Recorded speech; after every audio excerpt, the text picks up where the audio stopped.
नमस्कार. आज आपण एका खूप जुन्या बौद्ध कथेबद्दल बोलणार आहोत. एक अशी कथा जी योग्य निवड करण्याचं महत्त्व काय असतं हे आपल्याला शिकवते. आणि या कथेची सुरुवात ती एका माणसाच्या अंतापासून होते. हो, अगदी त्या क्षणापासून जेव्हा त्याची सगळी पापं त्याच्यासमोर येऊन उभी राहिली. हे शब्द होते देवदत्त नावाच्या एका माणसाचे, आणि हे त्याचे शेवटचे शब्द होते. असं म्हणतात की हे बोलता बोलताच जमीन फाटली आणि तो थेट धगधगत्या नरकात गेला. पण हा देवदत्त होता तरी कोण?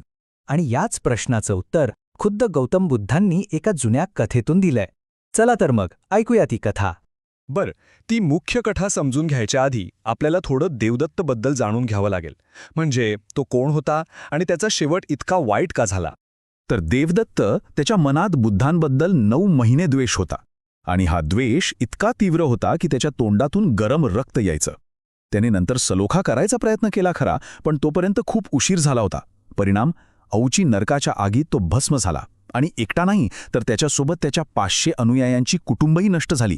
बुद्धांनी तेव्हा सांगितलं की देवदत्ताचा लोभ त्याला विनाशाकडे घेऊन जाण्याची ही काही पहिली वेळ नव्हती.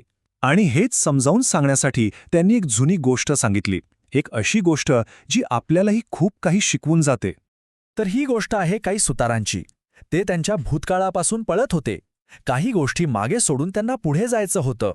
ही जवळपास 1000 सुतार कुटुंब बनारसमध्ये राहायची, पण त्यांच्यावर खूप मोठं कर्ज झालं होतं. आता कर्जदारांपासून सुटका कशी मिळवायची? मग त्यांनी मिळून एक मोठं जहाज बांधलं आणि थेट समुद्रात निघाले. वाऱ्याच्या प्रवाहावर स्वतःला सोडून दिलं, आणि मग एके दिवशी त्यांना समुद्राच्या मधोमध एक सुंदर बेट सापडलं. आणि हे बेट म्हणजे काय? जणू स्वर्गच. जंगली तांदूळ, ऊस, केळी, आंबे, जांभळं, फणस, नारळ सगळं काही होतं. म्हणजे उपजीविकेसाठी काम करायची काही गरजच नव्हती. इतकंच नाही, तिथे त्यांना एक माणूसही भेटला, ज्याचं जहाज फुटल्यामुळे तो तिथेच अडकला होता. पण तो तिथे एकदम मजेत आनंदात राहत होता. त्या माणसाने त्यांना फक्त एकच गोष्ट सांगितली, एक इशारा दिला. म्हणाला, या बेटावरच्या देवतांना माणसाची घाणीचा राग येतो, त्यामुळे ती नेहमी वाळूत खड्डा करून पुरायची. बस, फक्त एवढा एकच साधा नियम होता. पण मग झालं काय? ऐशोआरामात राहिल्यामुळे हळूहळू हे सुतार तो एकमेव नियम विसरून गेले, आणि इथेच त्यांनी स्वतःच्या पायावर धोंडा मारून घेतला. त्यांनी काय केलं? ऊसाच्या रसापासून मस्तपैकी दारू बनवली. आणि मग काय? खाणं-पिणं, नाचगाणं सुरू झालं. या सगळ्यात ते इतके बेधुंद झाले की त्यांनी सगळीकडे घाण करायला सुरुवात केली. आणि याचा परिणाम, बेटावरच्या देवता प्रचंड संतापल्या आणि त्यांनी या सर्वांचा नाश करायचं ठरवलं. आणि मग बघा काय झालं. सुतारांना 2 दैवी संदेश मिळाले, पण दोन्ही संदेश एकमेकांच्या एकदम विरुद्ध. एकीकडे उत्तरेकडच्या देवतेने त्यांना धोक्याचा इशारा दिला की तुमच्यावर देवता रागावले आहेत, 15 दिवसात मोठा पूर येणार आहे, इथून पळून जा नाहीतर मराल. तर दुसरीकडे दक्षिणेकडच्या देवतेने सांगितलं, अरे हा देव रागाने बोलतोय, काही पूर्वीर येणार नाहीये, तुम्ही इथेच राहा आणि मजा करा. आता खरी कसोटी होती, कोणावर विश्वास ठेवायचा. आणि हा निर्णय घ्यायची जबाबदारी होती त्या सुतारांच्या 2 प्रमुखांवर. त्यातला जो मूर्ख सुतार होता तो म्हणाला, अहो, तो दक्षिणेकडचा देव जे सांगतोय तेच खरं आहे. तो म्हणतोय सगळं सुरक्षित आहे, कशाला उगाच घाबरायचं, मजा करा. साहजिकच त्याला तोच संदेश आवडला, ज्यात कोणतीही मेहनत नव्हती, फक्त आराम आणि सुख होतं. पण जो शहाणा सुतार होता त्याचं मत वेगळं होतं.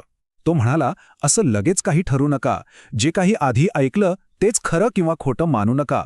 आपण दोन्ही गोष्टींचा विचार केला पाहिजे. जो विचार करून मधला मार्ग काढतो तोच सुरक्षित राहतो. आणि मग त्या शहाण्या सुताराने एक मस्त योजना मांडली. तो म्हणाला, एक काम करूया, आपण दोन्ही देवतांच्या शब्दांचा आदर करू. खबरदारी म्हणून एक जहाज बांधून तयार ठेवूया. जर 15 दिवसांनी पूर आला तर आपण जहाजात बसून निघून जाऊ. आणि समजा पूर नाहीच आला तरी आपलं जहाज आपल्याकडे असेल, ते पुढे कधीही कामी येईल. यात आपलं नुकसान काहीच नाही. आणि मग तो दिवस उजाडला. निवडीचे परिणाम समोर येण्याचा क्षण. बघूया काय झालं. बरोबर 15वा दिवस. चंद्र उगवला आणि समुद्रातून एक मोठी लाट येताना दिसली. बघता बघता पाणी गुडघ्यापर्यंत आलं, मग कमरेपर्यंत. तेव्हा कुठे त्या मूर्ख सुतारांना आपली चूक कळली. पण तोपर्यंत खूप उशीर झाला होता. ती लाट 7 ताळांच्या झाडांइतकी उंच उसळली आणि संपूर्ण बेट तिच्यात नाहीसं झालं. आणि मग काय? ज्या शहाण्या सुताराने आपल्या 500 अनुयायांसोबत जहाज बांधलं होतं तो लाट दिसताच जहाजात बसला आणि सुरक्षितपणे निघून गेला. आणि दुसरीकडे जो मूर्ख सुतार आपल्या 500 अनुयायांसोबत तिथेच थांबला होता, तो आणि त्याची सगळी कुटुंब त्या पुरात नष्ट झाली. पण थांबा, या कथेचा आणि देवदत्तचा काय संबंध? तर आता आपण येतो या कथेचा खऱ्या अर्थाकडे. बुद्धाने सांगितलं की त्या कथेतला जो मूर्ख सुतार होता तो दुसरा तिसरा कोणी नसून देवदत्त होता. त्याला खोटा सल्ला देणारी जी दक्षिणेकडची देवता होती तो होता कोकालिक नावाचा त्याचा अनुयायी. आणि ज्या नीतिमान देवतेने त्यांना वाचवायचा प्रयत्न केला ते होते सारीपुत्त. आणि तो शहाणा सुतार ते स्वतः बुद्ध होते. तर या संपूर्ण कथेतून आपल्याला काय शिकायला मिळतं? काही महत्वाचे धडे. शहाणे लोक येणाऱ्या धोक्यांना आधीच ओळखतात आणि त्यावर उपाययोजना करतात. पण जे लोभाने आंधळे होतात त्यांना पुढचं काही दिसत नाही आणि त्यांचा विनाश होतो. म्हणूनच गरज पाळायच्या आधीच आवश्यक काम करून घ्यावं, कारण जे वेळेवर तयारी करतात त्यांना कधीच दुःख भोगावं लागत नाही. बघा, ही किती जुनी कथा आहे, पण आजच्या जगातही तितकीच खरी वाटते, नाही का? आज आपल्या समोरही अनेकदा असे 2 मार्ग येतात. एक सोपा, सुखाचा वाटतो आणि दुसरा थोडा कठीण पण शहाणपणाचा असतो. मग अशावेळी आपण तात्काळ सुखाचा विचार करायचा की दूरदृष्टीने शहाणपणाचा मार्ग निवडायचा? हा प्रश्न ही कथा आपल्या प्रत्येकासाठी मागे सोडून जाते.